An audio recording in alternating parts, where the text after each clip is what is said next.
వడ్లకొండ కృష్ణ అనే వ్యక్తి కోట్ల భార్గవిని ప్రేమ వివాహం చేసుకున్నాడు. ఈ నెల 26న సాయంత్రం బైరు మహేష్ అనేటువంటి వ్యక్తి వడ్లకొండ కృష్ణను ఇంటి నుంచి తీసుకువెళ్లాడు. సూర్యాపేట శివారులో భార్గవి అన్నదమ్ములతో కలిసి బండరాళ్లతో కొట్టి హత్య చేశారు.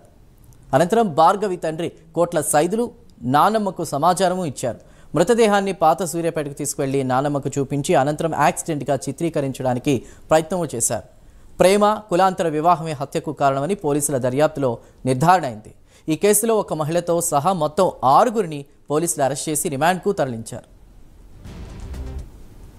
మర్డర్ మరియు SC ST యాక్ట్ అట్లాగే కాన్స్పిరసీ ఇవన్నీ సెక్షన్స్ కింద కేసు నమోదైంది. సో బేసికలీ అది 26 జనవరి నాడు సాయంత్రం అండ్ లేట్ నైట్ ఆ టైంలలో ఇది క్రైమ్ రిపోర్ట్ అయింది. సో బేసికలీ దీంట్లో ఏమైంది, డిసీజ్డ్ ఎవరైతే ఉన్నారో డిసీజ్ కి ఒక అమ్మాయి తోటి లవ్ మ్యారేజ్ అయింది. అది ఇంటర్ కాస్ట్ మ్యారేజ్. అది వాళ్ళు కొన్ని నెలల క్రితం అది మ్యారేజ్ చేసుకున్నారు. సో చేసినాక అప్పుడు వాళ్ళకి కొంచెం కౌన్సిలింగ్ చేయడం జరిగింది, రెండు ఫ్యామిలీలకి కూడా. సో అప్పుడు వాళ్ళు ఓకే ఉంటామని అట్లా కూడా వాళ్ళు చెప్పారు. సో అప్పటి నుంచి అది వాళ్ళు ఇక్కడే మన జిల్లాలోనే ఉండి ఇక్కడ నివాసం చేస్తున్నారు. కానీ అమ్మాయి వాళ్ళు ఫ్యామిలీ మెంబర్స్ మా అమ్మాయి ఇట్లా వేరే కులం వాళ్ళతోటి ఎట్లా పెళ్లి చేసుకుని పోయింది అని అట్లా వాళ్ళు. ప్రస్తుతం సూర్యాపేటలో ఈ హత్య కేసును పోలీసులు ఛేదించినట్టు తెలుస్తోంది. పూర్తి డీటెయిల్స్ ని నల్గొండ మా ప్రతినిధి శంకర్ అందిస్తారు. శంకర్. రైట్ చందు, పరువు హత్య గత 3 రోజులుగా అయితే సూర్యాపేట జిల్లాలో సంచలనం రేపుతున్న విషయం అందరికీ తెలిసిందే. అయితే పరువు హత్య కేసుని సూర్యాపేట జిల్లా పోలీసులు ఛేదించారని చెప్పుకోవచ్చు.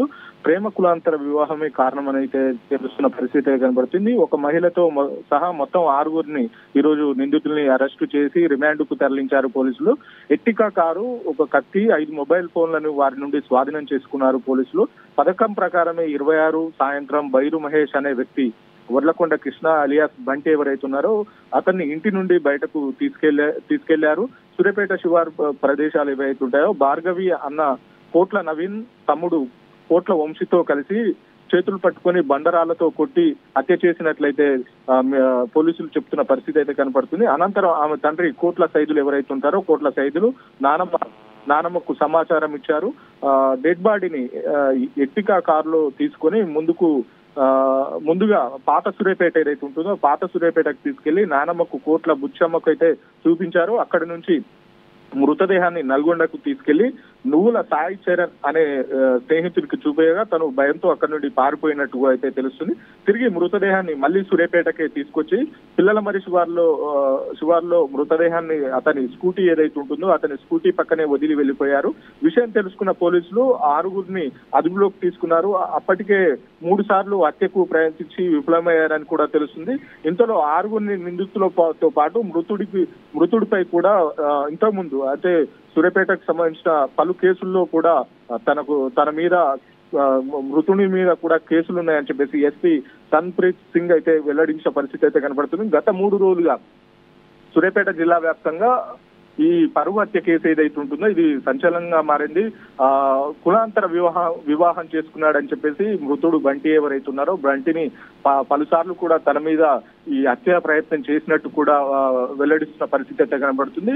మృతుడు బంటి భార్య ఎవరైతే ఉన్నారో భార్య మా ఫ్యామిలీ మెంబర్సే చంపారని చెప్పేసి మొదటి నుండి తను వాదిస్తున్న పరిస్థితి కూడా కనపడుతుంది. పోలీసులు మాత్రం తన మృతుడు ఎవరైతే ఉన్నారో బంటిపై అనేక కేసులు కూడా ఉన్నాయి, బంటిపై క్రిమినల్ కేసులు ఉన్నాయి, పరువు హత్య కేసా లేదంటే పాత కక్షల కేసా అన్న కోణంలో కూడా విచారణ చేపట్టారు.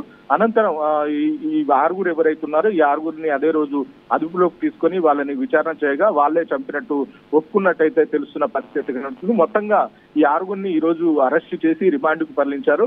మొత్తంగా సూర్యాపేట జిల్లాలో ఇంతకుముందుకు నల్గొండ జిల్లా ఏదైతే ఉంటుందో నల్గొండ జిల్లా మిర్యాలగూడెంలో కూడా గతంలో ఇలాంటి సంఘటనే జరిగింది. ప్రణయ్ హత్య కేసులో కూడా ఇలానే పరువు హత్య జరిగిన పరిస్థితి అయితే కనపడుతుంది. మొత్తంగా ఉమ్మడి నల్గొండ జిల్లా వ్యాప్తంగా ఇది 2వ పరువు హత్యగా అయితే తెలుస్తుంది. మొత్తంగా ఇలాంటి వీటిని పోలీసులు కావచ్చు మిగతా ప్రజా సంఘ నాయకులు కావచ్చు తీవ్రంగా ఖండిస్తున్నారు. ఇలాంటి వాళ్ళకి తక్షణము వాళ్ళ మీద చర్యలు తీసుకోవాలి, తక్షణము వాళ్ళకి కఠిన శిక్షలు విధించాలని చెప్పేసి అనేక ప్రజా సంఘాలు కూడా ఆరోపిస్తున్న పరిస్థితి అయితే కనపడుతుంది.